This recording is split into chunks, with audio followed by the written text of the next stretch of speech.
Speaking of staying in the air, getting off the ground, staying warm, man, this cold air is making things a little different around here. We're starting to see a lot of ice, especially on Lake Erie, and frozen waterfalls and ponds and lakes. Well, for some, it could be very tempting to have a little fun on the ice, but the Coast Guard says not so fast.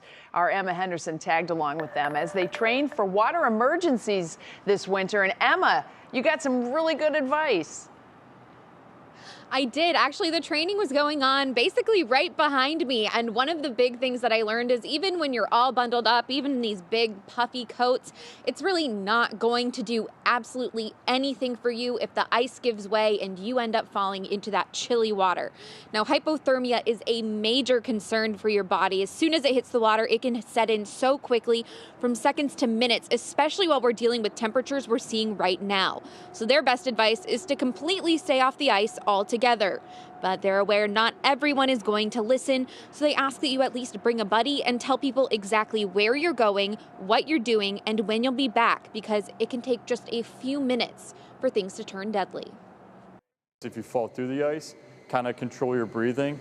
Make sure that you establish an ice shelf so you get your arms on top of the ice to pull yourself out. And once you stay cool, calm, and collective, it could really help you on the long run to get out of the water. Calling 911 if someone falls through the ice will get you to the Coast Guard if it's on Lake Erie or your local fire department. But remember, in the winter, it can take longer to get to you because those ice impact the ability for boats to actually get through.